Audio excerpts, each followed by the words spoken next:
आमदार संतोष बांगर यांच्यावर गुन्हा दाखल करण्यात आला। आपण पाहतोय संतोष बांगरांकडून मतदानाच्या गोपनीयतेचा भंग करण्यात आला होता। बांगरांकडून मतदान केंद्रात मोबाईलचा वापर करण्यात आला होता। मतदान करताना त्यांनी व्हिडिओ शूट केल्याचं आपण पाहतोय आणि त्या पार्श्वभूमीवर आता त्यांच्यावर गुन्हा दाखल करण्यात आला। मोठी कारवाई म्हणावी लागेल। खरं तर लोकप्रतिनिधींकडून ही चूक झाली। या संदर्भात अधिकची माहिती देत आहेत आपले प्रतिनिधी संदीप नागरे।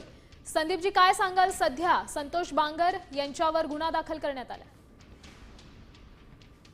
तर आज हिंगोलीमध्ये स्थानिक स्वराज्य संस्थेची मतदान प्रक्रिया पार पडायला सुरुवात झालेली होती आणि याच वेळी जे शिवसेनेचे आमदार आहेत संतोष बांगर यांनी आपल्या मतदानाचा हक्क बजावण्यासाठी मतदान केंद्र गाठलं। मात्र मतदान करत असताना त्यांनी मतदान केंद्रामध्ये मोबाईल घेऊन जात मतदान करताना गोपनीयतेचा भंग केलेला होता आणि या संदर्भामध्ये आता निवडणूक विभागाच्या अधिकाऱ्यांच्या आदेशानंतर जे मतदान केंद्राचे अध्यक्ष आहेत त्यांनी आमदार संतोष बांगर यांच्या विरोधामध्ये फिर्याद दाखल करत आदर्श आचारसंहितेचा बांगर यांनी भंग केल्याचा गुन्हा दाखल केलेला आहे आणि हिंगोली शहर पोलिसांनी थोड्या वेळापूर्वी बांगर यांच्या विरोधात हा गुन्हा दाखल केलेला आहे।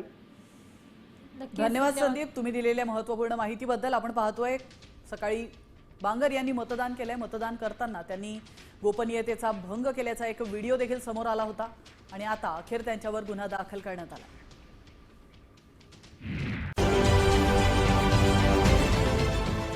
देश विदेशातील प्रत्येक घडामोडींचे लाईव्ह अपडेट मिळवण्यासाठी आता साम टीव्हीच्या सर्व सोशल मीडिया प्लॅटफॉर्मला लाईक, फॉलो आणि सबस्क्राईब करा। तसंच सर्व नोटिफिकेशनसाठी बेल आयकॉन प्रेस करायला विसरू नका।